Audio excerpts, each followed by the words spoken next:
Justice Virendra ji, Anil Jain ji, Ashok Bhat ji, Sushil Pasi ji, Niyazi Nadeem ji, Ravikant ji, R K Sahu ji, Rajesh Sachan ji, Frank Hazoor ji, Meena Kotwal ji, Subhashini Yadav ji, Congress party के senior नेता, civil society के लीडर्स, मेंबर्स, मित्रों, आप सबका यहां बहुत बहुत स्वागत, नमस्कार।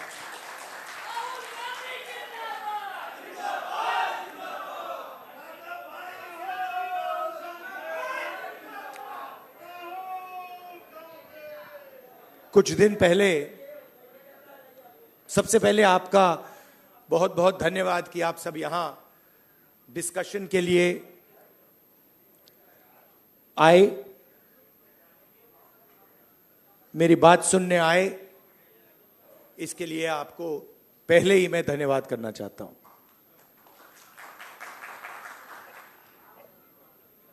कुछ दिन पहले मैं रायबरेली गया था और वहां मुझे मोची की दुकान दिखी तो मैं वहां रुक गया। मैं उनके पास जाके बैठ गया, समझना चाहता था ये कर क्या रहे हैं। बातचीत हुई और मैं उनको देख रहा था। मोची हैं, हाथ में अनलिमिटेड स्किल थी उनकी।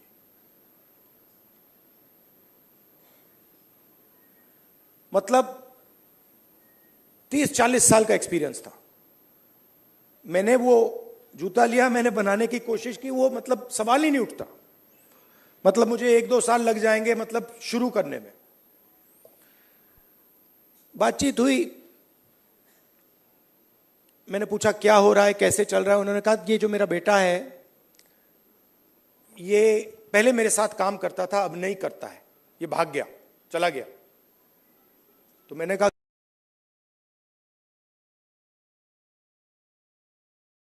नहीं है। और फिर उन्होंने मुझे बोला कि राहुल जी, मेरी लाइफ में सिर्फ एक व्यक्ति ने, मेरे पिता ने मेरी रिस्पेक्ट की है और किसी ने मेरी रिस्पेक्ट नहीं की। और ये सब लोग मेरा मजाक उड़ाते हैं। तो मैंने कहा, उनसे कहा कि तुम्हें मालूम कैसे कि मजाक उड़ाते हैं? नहीं, कभी कभी तो मुझे सीधा बोल देते हैं और कभी कभी दूसरे लोग मुझे आके कहते हैं। मैं जब जा रहा था मैं सोच रहा था इतना हुनर है, इतनी स्किल है और किसी से इनको इज्जत नहीं मिल रही। और ऐसे हजारों लोग हैं। और ये हिंदुस्तान में हर रोज हो रहा है। इस देश में हुनर की इज्जत है ही नहीं। जिसके पास स्किल है, जिसके पास हुनर है, जो काम करना जानता है, उसकी इज्जत है ही नहीं। रियलिटी है ये देश की। और ये सारे के सारे जो नेटवर्क्स हैं, 21वीं सदी में हम इसको नेटवर्क कह सकते हैं। चाहे ये बढ़इयों का नेटवर्क हो, मोचियों का नेटवर्क हो, धोबियों का नेटवर्क हो, इन सब में बहुत गहरी स्किल छुपी हुई है। हाथ मिलाने से पता लग जाता है। आप धोबी से हाथ मिलाइए, वो ऐसा दबाता है हवा निकल जाती है। मैंने किया है। वो जैसे पकड़ता है ऐसे लगता है कि भैया 10-15 लोगों ने पकड़ लिया हाथ। आप बढ़ई का हाथ पकड़िए, उसमें दिख जाता है।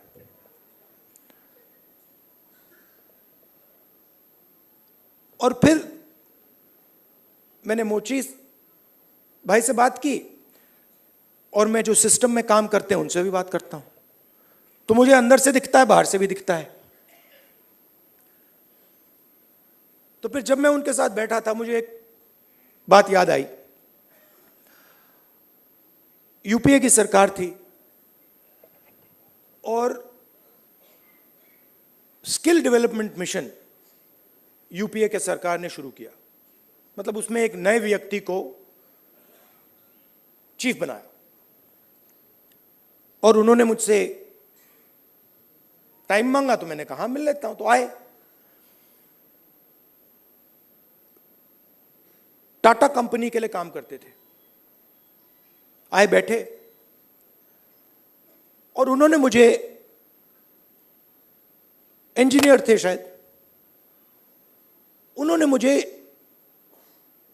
हिंदुस्तान की जो स्किल डेवलपमेंट है उसके बारे में उन्होंने बोला। और मैं सुना, आधा घंटा बोले कि हम आईटीआई बनाएंगे, आईटीआई में लोगों को ट्रेनर बनाएंगे। ये पूरा उन्होंने डिस्कशन किया, मैं सुन रहा था। और फिर मैंने उनसे सवाल पूछा। मैंने कहा देखिए, आप आईटीआई में ट्रेनर लाते हो, वो बढ़ई को कारपेंट्री सिखाता है, प्लम्बर बनाता है, मगर आपने एक बात कभी सोची? कहते हैं क्या? कि आप कह रहे हो स्किल डेवलपमेंट, मगर हिंदुस्तान में स्किल की तो कोई कमी नहीं है। मतलब आप आईटीआई में बढ़ई तैयार कर रहे हो, मगर हिंदुस्तान में लाखों बढ़ई हैं, उनसे आप क्यों नहीं ट्रेनिंग कराते?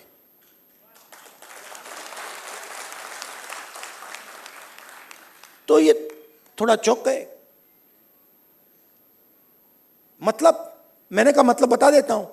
मान लीजिए आपको नाई ट्रेन करने हैं, आप सर्टिफिकेशन सेंटर खोल दीजिए। हर डिस्ट्रिक्ट में आप एक सर्टिफिकेशन सेंटर खोल दीजिए और उत्तर प्रदेश के हर नाई को कह दीजिए, देखिए भैया, आप गुरु हो, आप शिष्य लो, उनको तैयार करो, अपनी दुकान में तैयार करो और फिर उनको सर्टिफाई करो। अगर आपके जो शिष्य हैं सर्टिफाई हो जाएंगे, आपको हम 100, 200, 500, 1000 रुपए बैंक अकाउंट में डाल देंगे। मतलब जो स्किल का नेटवर्क है उसका प्रयोग क्यों नहीं करते आप? बिल्कुल चुप हो गए। मतलब मुझे देख रहे थे कि ये मतलब व्यक्ति पागल है, इसको क्या हो गया। मतलब आप आईटीआई में, अच्छा मजे की बात बताऊं, ये जो हमारे ये मोची भाई हैं, इन्होंने मुझे बोला कि राहुल जी, मोदी जी ने नया प्रोग्राम शुरू किया, मुझे वहां बुलाया, मैं गया और फिर मुझे कहते हैं कि आपकी ट्रेनिंग कराएंगे। राहुल जी, मैं तो 40 साल से मोची का काम कर रहा हूं। सुनो, मैं वहां गया, वो जो उनका ट्रेनर था उसको मैं सिखा के आ गया।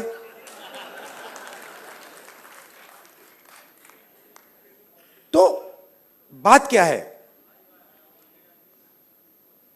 चाहे नाई हो, बढ़ई हो, प्लम्बर हो, धोबी हो, मोची हो, किसान हो, नॉलेज इनके हाथ में है, मगर सिस्टम इनसे कोई बात ही नहीं करता। सिस्टम दूसरे डायरेक्शन पे चल रहा है। आपने आईटीआई बना दी, हमारी सरकार ने बनाई, मगर उसका जो नॉलेज सिस्टम है उसका तो कोई कनेक्शन ही नहीं है। तो मैंने उनसे कहा, देखो मैं आपको बताता हूं, अगर आपने नाई ट्रेन करने हैं, मान लो आपने हिंदुस्तान में 10 लाख नाई ट्रेन करने हैं, आप हिंदुस्तान के नाइयों को पकड़ो और कहो भैया आप ट्रेन करो, 6 महीने में 10 लाख नाई आपके सामने आ जाएंगे। और कोई ज्यादा पैसा भी नहीं लगेगा मगरना। तो हो क्या रहा है?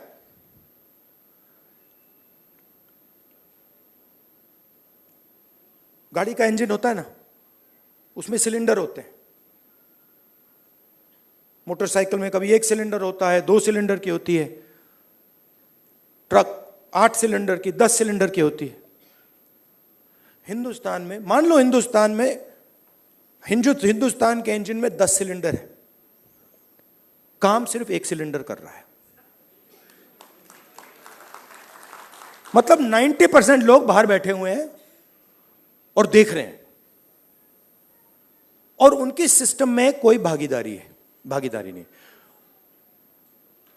उनके सिलेंडर में ना पेट्रोल मिलता है, ना मेंटेनेंस होती है, ना कोई चेकिंग होती है। 1 सिलेंडर छोटा सा टक टक टक टक टक टक टक टक चल रहा है। कह रहे हैं भैया दुनिया में, और कहते हैं भैया सुपर पावर बन जाएगा। कैसे सुपर पावर बन जाएगा? 90% लोग सिस्टम के बाहर बैठे हुए हैं। हुनर उनके हाथ में है, स्किल उनके हाथ में है, ज्ञान उनके हाथ में है, उनका कोई कनेक्शन ही नहीं है। तो इसीलिए हमने जाति जनगणना की बात उठाई है।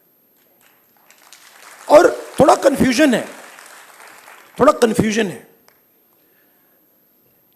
देखिए, बीजेपी के लोग कह रहे हैं कि भैया देखो हम जाति जनगणना करेंगे, उसमें ओबीसी का सेक्शन दे देंगे। जाति जनगणना सबसे पहले सिर्फ वहां ओबीसी लिखना का कोई मतलब नहीं है। अलग अलग कम्युनिटीज हैं, हम हर कम्युनिटी की लिस्ट चाहते हैं। पहली बात। दूसरी बात, हमारे लिए यह सिर्फ सेंसस नहीं है, हमारे लिए यह पॉलिसी मेकिंग का फाउंडेशन है, मतलब नींव है। और हम सिर्फ जाति जनगणना की बात नहीं कर रहे हैं। मैं यहां क्लियरली कहना चाहता हूं, जाति जनगणना से सिर्फ आबादी पता लगेगी, वो बहुत जरूरी कदम है, क्योंकि भागीदारी से पहले आबादी के बारे में पता होना पड़ेगा, क्योंकि भागीदारी तक हम बिना आबादी के तो पहुंच ही नहीं सकते। मगर आबादी लास्ट कदम नहीं है। आप यह मत सोचिए कि आइडिया यह है कि भैया जाति जनगणना हो गई, उसमें सबकी गिनती हो गई और बात वहां खत्म हो जाएगी। नहीं, यह मेरा विजन नहीं है। यह पहला कदम है। मेरा विजन है कि हिंदुस्तान में धन किस प्रकार से बांटा जा रहा है।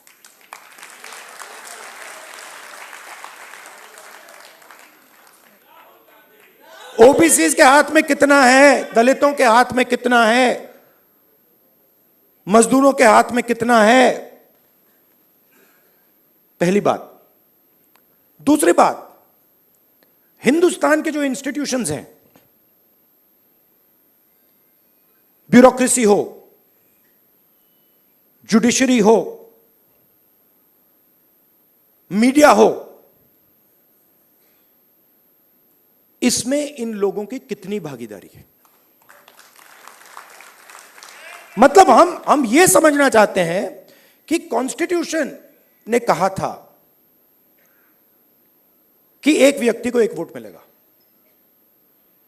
मतलब सारे के सारे हिंदुस्तान के जो सिटीजन्स हैं वो समान है, एक जैसे हैं। तो हम ये पूछ रहे हैं कि अब 70 साल हो गए, कॉन्स्टिट्यूशन हमारे सामने है, इसका समाज पर इफेक्ट पड़ा है, हां या ना, और कितना पड़ा है?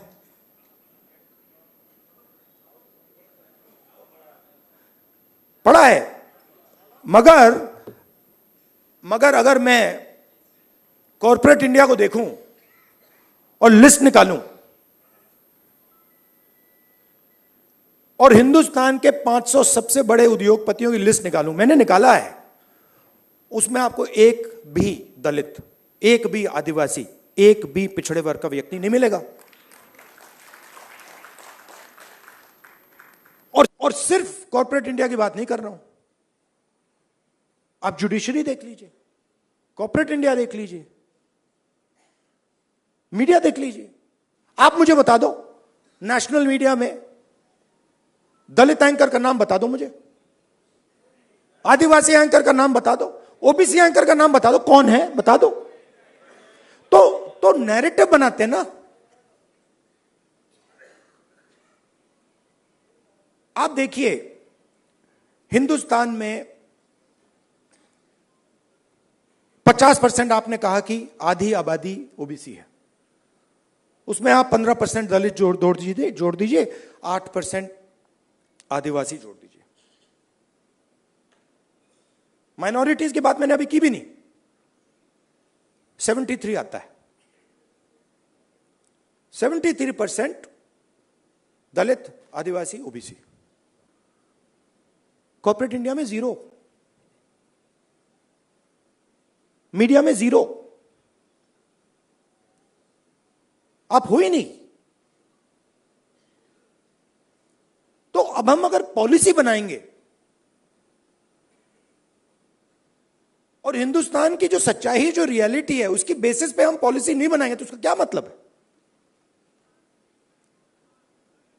तो मैं आपसे यह कहना चाहता था कि जाति जनगणना हमारे लिए सिर्फ गिनती नहीं है, जाति जनगणना हमारे लिए पॉलिसी फ्रेमवर्क है, और एक प्रकार से हमारा गाइड, जैसे कॉन्स्टिट्यूशन हमारा एक गाइड है जिसपे ये लोग रोज आक्रमण कर रहे हैं, जाति जनगणना, सोशो इकोनॉमिक सर्वे, इंस्टीट्यूशनल सर्वे, ये हमारा दूसरा गाइड होगा। और हमारा लक्ष्य है कि जो मैंने आपसे कहा कि 10 सिलेंडर की गाड़ी है, 9 सिलेंडर बंद पड़े हुए हैं, तो हमारा लक्ष्य है कि 10 के 10 सिलेंडर काम करें। आप मुझे बताओ, पूरा का पूरा बैंकिंग सिस्टम, पूरा का पूरा बैंकिंग सिस्टम, नरेंद्र मोदी ने 16 लाख करोड़ रुपए 25 लोगों का कर्जा माफ किया है। शेम, 16 लाख करोड़ रुपया। अच्छा, उन 25 लोगों में एक दलित नहीं था, एक आदिवासी नहीं था, एक पिछड़ा नहीं था, एक माइनॉरिटी नहीं था। तो पूरा का पूरा बैंकिंग सिस्टम 15 लोगों के लिए बनाया गया है। ये जो हमारे भाई हैं जो मोची का काम कर रहे हैं, जिनको पूरी लाइफ में इज्जत नहीं मिली, इनके लिए एक बैंक क्यों नहीं है जो इनकी मदद करे? कहे कि हम स्पेशलाइज बैंक बनाएंगे सिर्फ इनके लिए। तो पॉलिसी मेकिंग फ्रेमवर्क का यह मतलब है, हमारा काम हिंदुस्तान की 100% आबादी की मदद करने का है। हमारा काम 5%, 10% आबादी की मदद करने का नहीं है। वो सरकार का काम हो ही नहीं सकता। और उसके लिए हमें इंफॉर्मेशन चाहिए। 21वीं सदी है, हमें डेटा चाहिए। डेटा है ही नहीं। आप नोट कीजिए, मैंने 2 चीजें कही हैं।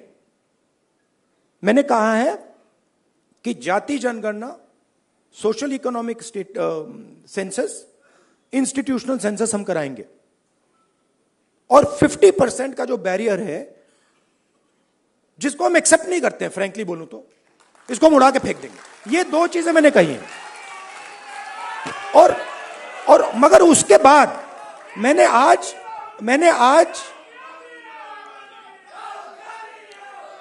तक, सुनिए, आज तक उसके बाद हम क्या करेंगे मैंने नहीं बोला है, क्योंकि पहले मैं चाहता हूं कि हमारे सामने डेटा हो कि भैया इतने दलित हैं, हिंदुस्तान के इंस्टीट्यूशन में उनकी इतनी भागीदारी है। रिजर्वेशंस की बात होती है मगर चांस नहीं मिलता। सच्चाई है, सब जानते हैं। उल्टा उल्टा हो जाता है, लैटरल एंट्री हो जाती है, लैटरल एंट्री हो जाती है। मैं आपको गारंटी देता हूं लैटरल एंट्री में आपको 90% का कोई नहीं मिलने वाला। एक साइड आपको लैटरल एंट्री से मारते हैं, दूसरे साइड कॉन्ट्रैक्टर। तो मतलब नीचे देखो वहां पिटाई हो रही है, ऊपर देखो वहां पिटाई हो रही है, साइड देखो वहां पिटाई हो रही है, मतलब जहां भी देखो। और 90% आपकी आबादी है। अब अगर आपकी 10% होती तो कोई कह सकता हाँ भैया 10% आबादी है, ठीक है, बट 90% आबादी, आपके बिना देश ही नहीं चल सकता। और फिर मीडिया में आपको दिखेगा भैया, एक पहले क्या होगा, वो बॉलीवुड की बात करेंगे,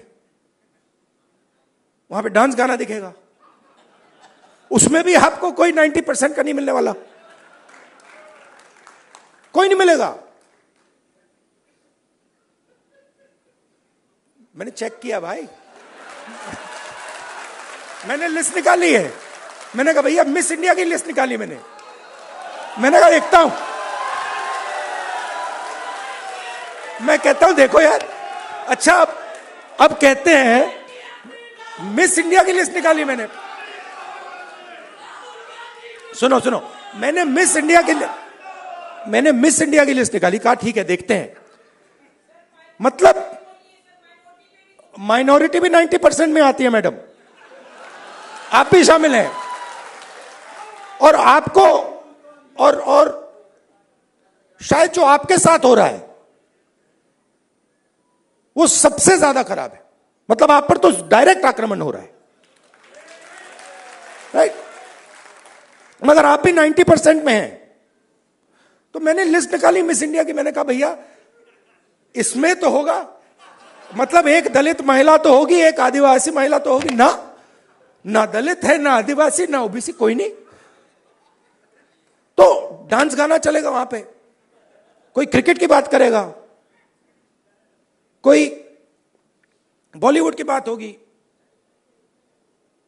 किसानों की बात नहीं होगी, मजदूरों की बात नहीं होगी। आपने कभी मीडिया में मोची का इंटरव्यू देखा है? बस मेरे चैनल पे आ रहा है और किसी चैनल पे नहीं आ रहा। आप चाहे मोची हो, बढ़ई हो, प्लम्बर हो, धोबी हो, कभी नहीं दिखेंगे। और ये देश को चलाते हैं लोग। और फिर मीडिया में कहते हैं भैया मोदी जी गले लग गए, सुपर पावर बन गया। कभी वो यूक्रेन भागेंगे, कभी रूस भागेंगे, वो कभी गले लगेंगे, और फिर भैया सुपर पावर बन गया, सुपर पावर बन गया। मतलब कैसे बन गया? 90% लोग मतलब शामिल ही नहीं है उसमें, बेरोजगार हैं, भूख लग रही है। तो पूरा का पूरा मतलब डिस्कशन वही 10-15 लोगों में होता है, वही एंकर हैं, वही एक्सपर्ट हैं, वो 5-6 लोग हैं, वही बात बोलते रहते हैं एक दूसरे से, और बाकी हिंदुस्तान देखता रहता है। इसलिए ऐसे डिस्कशन बहुत जरूरी है कि भाई 90% क्या सोच रहा है, क्या हो रहा है, क्या इश्यूज हैं, क्या मुद्दे हैं। अच्छा, आप एक और बात नोट कीजिए, किसी की टांग टूटती है, वो कहता है भैया मैं अस्पताल में जाके एक्सरे करना चाहता हूं। कभी कोई उससे कहता है नहीं करो एक्सरे? कभी नहीं, कोई नहीं कहेगा ना कि भैया एक्सरे मत करो। वो चिल्ला रहा है कि भैया मेरी टांग टूटी है, लोग कह रहे नहीं एक्सरे मत करो, नहीं। बट यहां ये हो रहा है, मैं कह रहा हूं जाति जनगणना करना है, एक्सरे करना है, सारी मीडिया वाले कह रहे हैं नहीं करना है। क्यों नहीं करना है? मतलब हमने उसके बाद एक शब्द नहीं बोला क्या करेंगे, हमने सिर्फ यह बोला कि भैया हमें डेटा चाहिए।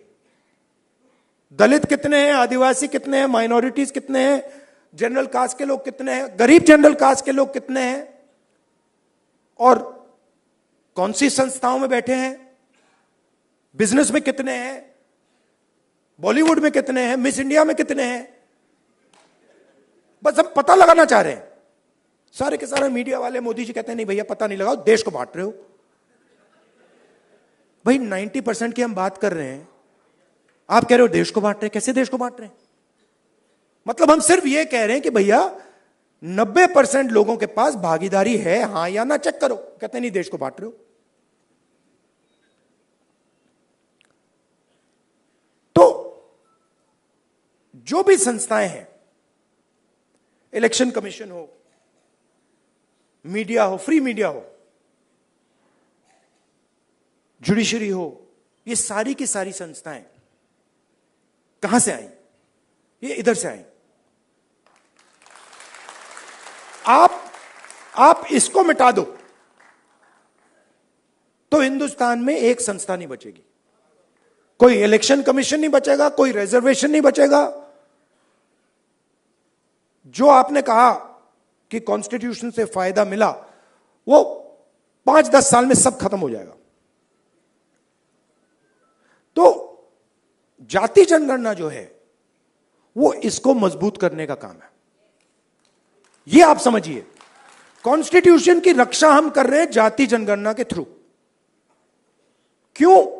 क्योंकि इसको 10% ने नहीं बनाया है, इसको 100% ने बनाया है। और मैं यह भी कहना चाहूंगा कि इसकी सबसे ज्यादा रक्षा आप लोग करते हो। इसकी रक्षा गरीब करते हैं, किसान करते हैं, मजदूर करते हैं, दलित, आदिवासी, पिछड़े लोग, गरीब जनरल कास्ट के लोग इसकी रक्षा ये करते हैं। अदानी जी इसकी रक्षा नहीं करते।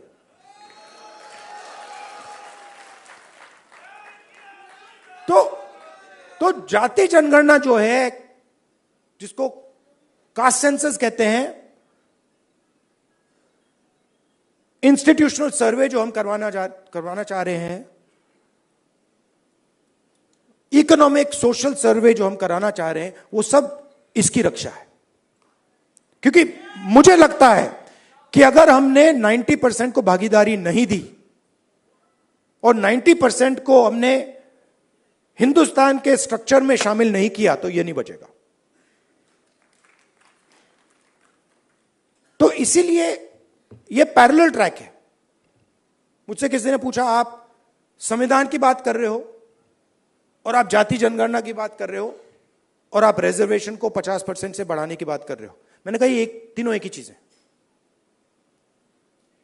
ये दोनों जो चीजें हैं इसको बचाने की है।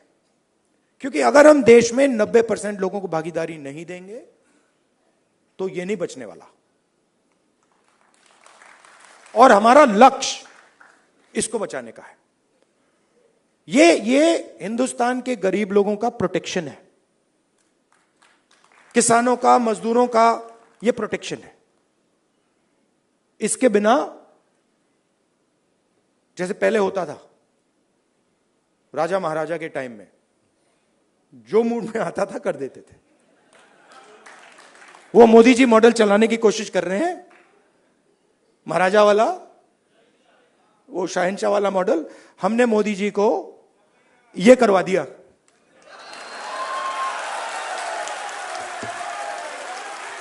आप अपने आप को नॉन बायोलॉजिकल समझते हो। आप अपने आप को नॉन बायोलॉजिकल समझते हो। आप अपने आप को डायरेक्ट भगवान के साथ कनेक्शन समझते हो। Wrong number.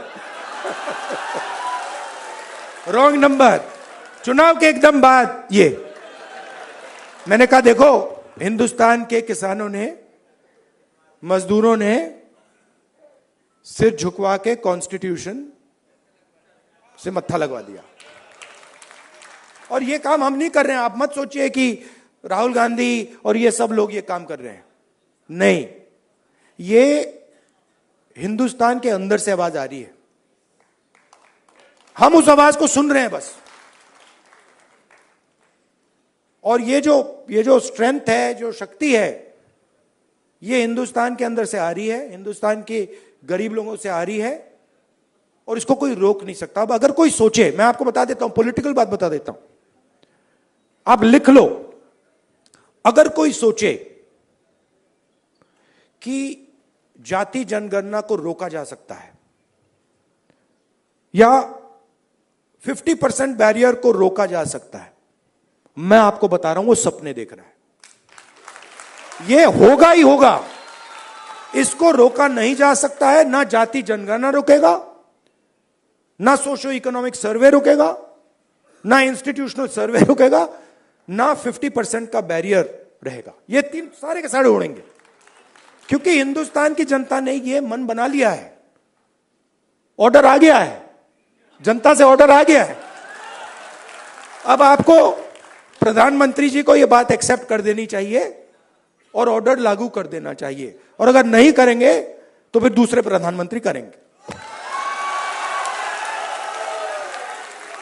आपके साथ देखिए, मैं आपको अंत में एक बात बताना चाहता हूं। देखिए,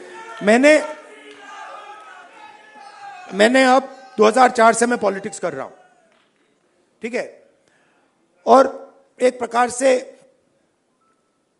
काफी सीखने को मिला मुझे। बीजेपी वालों ने मुझे तंग किया, डिस्टर्ब किया, उनको मैं गुरु मानता हूं कि इन्होंने ही मुझे सिखाया, इनके बिना मैं नहीं सीख सकता था। मैं बता रहा हूं, आप लोग नहीं सिखाते मुझे, आप लोग मुझसे प्यार करते हो, आप नहीं सिखा सकते। उन्होंने मुझे सिखाया, तो वो एक प्रकार से मुझे उन्होंने डायरेक्शन दी, भैया क्या नहीं करना है, उधर देखो, वो नहीं करना। तो एकदम मुझे पता लग जाता है, मैं सुबह उठता हूं, क्या नहीं करना, उधर देखता हूं, अच्छा वो नहीं करना, ऑटोमेटिक है। वो मेरी ओर देखते हैं, कहते हैं भैया क्या नहीं करना, वो राहुल गांधी कर रहा, मत करो। तो ये तो बिल्कुल मतलब पता नहीं आइडियोलॉजिकल है, खून की पता नहीं कौन सी लड़ाई है, बट ये मतलब शायद पता नहीं कब से चल रही है और ये खत्म नहीं होगी। मगर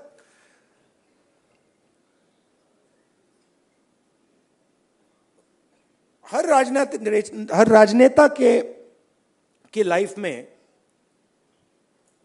हर में नहीं मगर जो सीरियस राजनेता होते हैं उनकी लाइफ में कभी कभी राजनीति से आगे चीज बढ़ जाती है। मैं जाति जनगणना राजनीति के लिए नहीं कर रहा हूं, ये आप मत सोचिए, मुझे इसमें इंटरेस्ट नहीं है। मैं पता है क्यों कर रहा हूं, क्योंकि मैंने हजारों लोगों से बात की है, जब मैंने उस मोची भाई से बात की ना, और उसने मुझे बताया कि किसी ने मेरी इज्जत नहीं की लाइफ में, मैं इस बात को एक्सेप्ट नहीं कर सकता। मैं इस बात को एक्सेप्ट करने को तैयार नहीं हूं कि हिंदुस्तान में ऐसे लोग हैं जिनके पास हुनर है, एक्सपीरियंस है, समझ है, मगर रिस्पेक्ट नहीं। मैं इसको एक्सेप्ट नहीं कर सकता। बाकी लोग एक्सेप्ट कर ले, मुझे कोई फर्क नहीं पड़ता। तो मेरे लिए ये औजार है, जाति जनगणना हो, 50% रिजर्वेशन हो, मेरे लिए ये जो हिंदुस्तान के जो आत्मा है, 90% जिसको मैं कहता हूं, गरीब लोग हैं, किसान हैं, उनको इस देश में शामिल करने के औजार है। और मेरे लिए ये मिशन है, मेरे लिए ये, इसमें कोई मतलब, आप देखोगे आने वाले समय में पॉलिटिकल नुकसान भी होगा, तब भी करूंगा, आप देख लेना।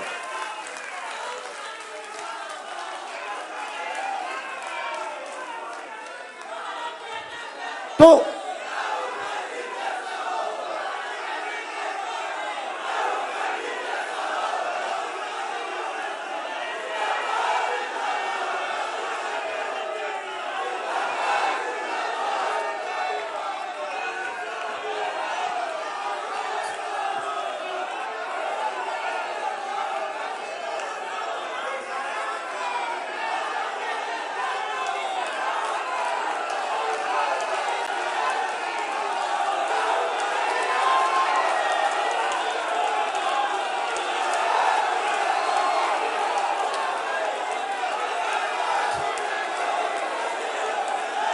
अच्छा बोलने दो।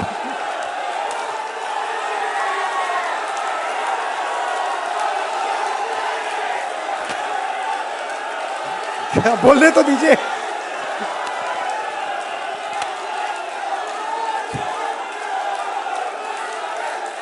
एक बार मैं छोटा था, अच्छा सुनिए दादी, एंड करता हूं मैं अपनी साइकोलॉजी थोड़ी सी आपको साइकोलॉजी समझा देता हूं। मैं छोटा था, सुनिए सुनिए, थोड़ी सी मैं आपको, तो हुआ क्या, एक दिन एक जर्नलिस्ट आए मेरे पास। Love you brother. एक जर्नलिस्ट आए मेरे पास, सीनियर जर्नलिस्ट हैं, तो आप वो मेरे पास आए। जो मैंने आपको अभी बोला ना, नुकसान हो जाएगा तो भी करूंगा, तो उसको समझा रहा हूं। तो सीनियर जर्नलिस्ट आए, बैठे मेरे पास, उन्होंने कहा राहुल जी, एक सेकंड भाई, आए मेरे पास सीनियर जर्नलिस्ट, और उन्होंने मुझे कहा राहुल जी,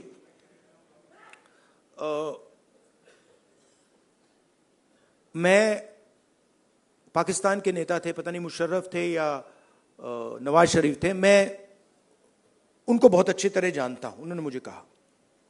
तो मैंने कहा, तो उन्होंने कहा कि मैं उनसे जाके मिला, और मैंने उनसे कहा कि देखिए, अगर आपने हिंदुस्तान और पाकिस्तान के बीच में पीस करवा दी तो बहुत अच्छा होगा। तो फिर उस व्यक्ति ने, पता नहीं मुशर्रफ था या कौन था, मुशर्रफ ने कहा क्यों? और जर्नलिस्ट ने कहा कि क्योंकि अगर आप हिंदुस्तान और पाकिस्तान के बीच में पीस करा दोगे तो सदियों के लिए लोग आपका नाम याद रखेंगे। लॉजिक ये थी। मैं सुन रहा था, मुझे बता रहे थे, मतलब कि आपको नाम याद रखवाने के लिए काम करना चाहिए। मतलब मैं सोच रहा था, और जैसे मैं सोच रहा था, सुन रहा था उनकी बात, मुझे एक बात और याद आई। यही सवाल मैंने दादी से पूछा था जब मैं छोटा था। मैं दादी के पास गया, मैंने कहा दादी,